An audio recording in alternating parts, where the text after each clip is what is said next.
Hi, kids. This is Paul. You probably remember me from yesterday's story. I was Saul then. Does this bring up reminders of Ananias? Well, Ananias became a good friend of mine, and he's the one that introduced me to Jesus. And since that time, I have been working for Jesus all over the world. And he gave me a new name. Saul was just attached to too many bad memories. And it made the church, even years afterwards, scared of me. So God gave me a new name, one that wouldn't have all those old stories attached to it. And this is kind of like God giving us a new life and making us a new person. Well, just like God told Ananias, Jesus said was going to send me into some dangerous places. They have all come true. The rocks and the rope and the chains that I used to bring Christians to prison in, I've worn them all myself for Jesus. So the things that I hauled his people away for, they're hauling me away. And these are my trunks sitting alongside here, and we just finished a journey shipboard. It all came about because I had been talking about Jesus, which was rather unpopular to certain officials, and so they decided that they were going to throw me in prison. Well, I was a Roman citizen, so I appealed to Caesar. And so they said, okay, you will go see Caesar then. And that's where your trial will be for talking about Jesus. And so Caesar was way off in Italy. And I was in Palestine. I was in Israel. And so unlike today, where you have all kinds of fast ways to get someplace, I hear tell stories about things that are flying machines that you call airplanes and jets. And I can hardly imagine it. And trains. So you call where one engine, we don't even have little engines. We have horses to pull, but can pull trains that are miles long through all kinds of country, up mountains and down them. And ships that have motors that run on steam. I know what steam is, but it only makes tea and soup. And you use it for fuel. Well, if we had to go on a long journey, we went horseback or we went on foot, or sometimes camels. And if it was across an ocean, we had to go by sailboat. Now, some of these sailboats are huge. They are really big. The story that I'm going to tell you about this particular perfect storm, on my way to see Caesar and tell him about Jesus in my trial, had 276 people on board.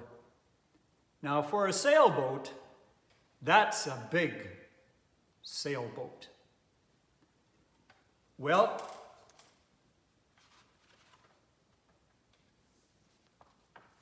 think about your neighborhood, your family farm, or city block. This is your world. Wherever you live and play and spend time.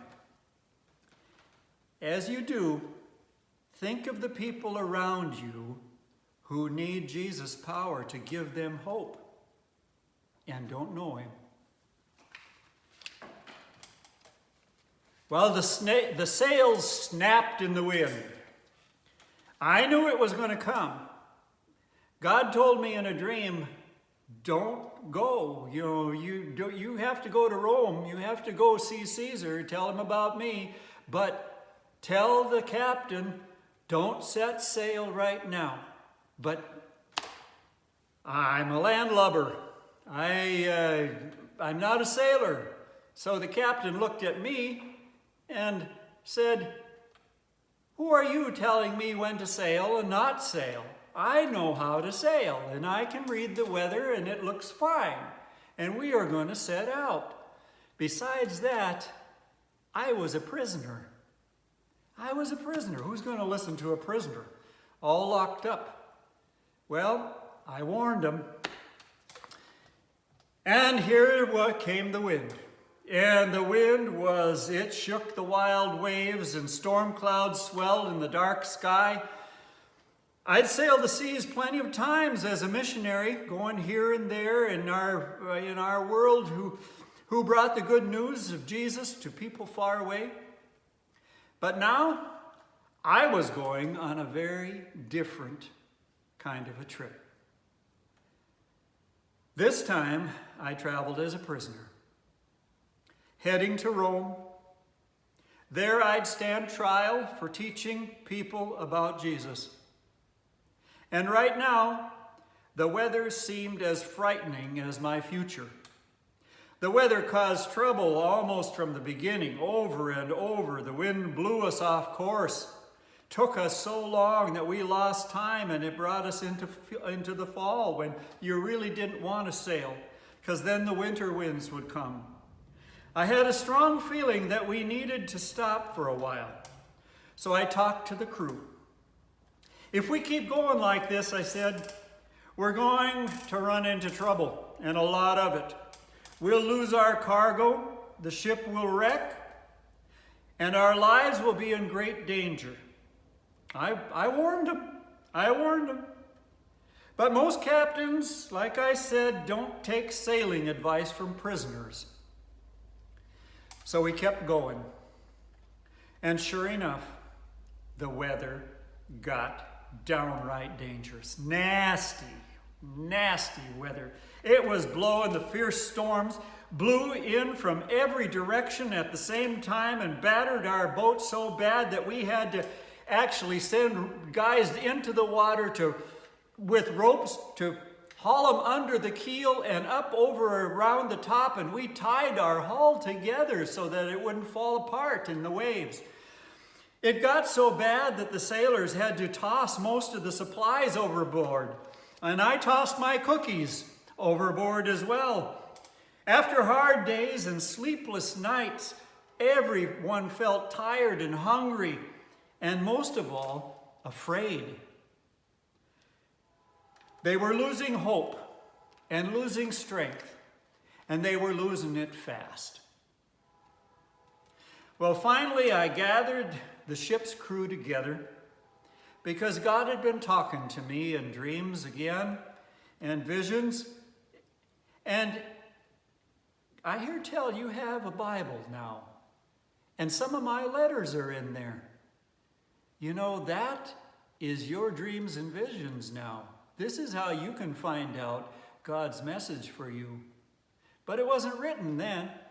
We had old stories, but we hadn't had the ones we were living, right, day to day.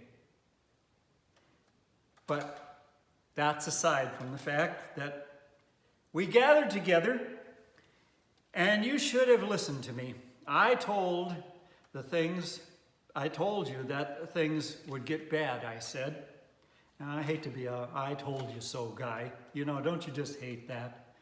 When your parents tell you to do something and you go and do the other thing afterwards and you get in trouble or dirty or beat up or something or other like that, your knees get scun. Well, you come in and your parents, sometimes with a shaking finger, say, I told you so. Don't you just hate that? Well, the crew didn't like it much either coming from me, but I did tell them. But I tried not to rub it in and make it too bad. But I said, you know, it's bad. but don't lose hope. Because an angel, oh, they're real. An angel told me last night that I will make it to Rome for my trial. God said, you're going to have to stand before Caesar because he has to hear about me and he has to hear it from you. Somebody might have to hear about Jesus from you, just like from me. Well, but that angel told me last night, not only will I get to tell Caesar about Jesus, but everyone on this ship will be safe. Not a single life will be lost. And I always believe God. I always do. Even though our ship will crash on an island, because the ship isn't going to survive, God will save all our lives. And it doesn't even matter if you know how to swim or not, because there'll be enough floating pieces of that ship. The winds kept howling. They kept trying, but the winds kept howling and the sea kept tossing us back and forth till we didn't have any cookies to toss.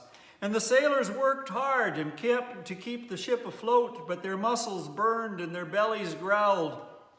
Worry and fear shadowed in their eyes, and they threw everything overboard. They were throwing their helmets. They were throwing their armor over, because you don't want to wear armor into a deep sea, because it'll sink you like an anchor. They cut the anchors free. They threw the rice and the wheat over. They threw everything over. And finally, the talk was they were going to draw their swords, the soldiers, and kill us prisoners. Well, that didn't sound too good to me. But as I talked, they liked me. They got to like me because God proved me right. And I said, you can't kill the prisoners because everyone on this ship, all 276 lives on this ship, have to make it to shore or the whole bet's off and nobody's safe. So they even threw their swords into the ocean. Sploosh. Well, we've been fighting this horrible weather for 2 weeks, I said. And it was 14 days we hadn't eaten. 14 days we were working our butts off and we were losing ground. We were losing our ship. And I said, you've been so scared that you haven't eaten this whole time. Let's eat something. God says we're going to need our strength. And forget about our troubles. He's got that. Trust me, you're all going to be okay. Then I took some bread. There wasn't much left, but there was enough. And I thanked God for it and ate a piece. And pretty soon, everyone on board was eating and feeling much better and actually feeling pretty hopeful. Well, sure enough, it wasn't long before our ship wrecked on an island, but every single crew member, every single soldier, and every prisoner made it safely to shore. God had saved us all. I had been through some scary situations in my life.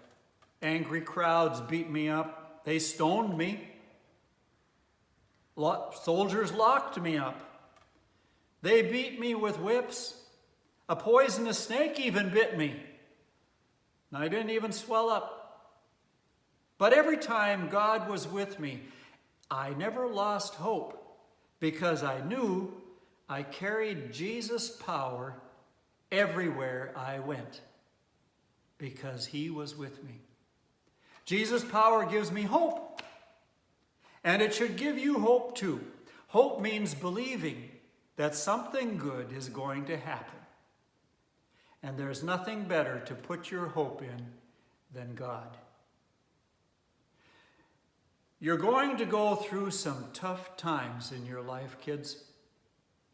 Maybe you already are. When you put your hope in God, you may still have to go through those tough times, but you won't go alone, because God will go with you. And you can be sure that something good He will have waiting for you on the other side of all that danger and all that discomfort. God bless. Somebody will see you tomorrow. Goodbye.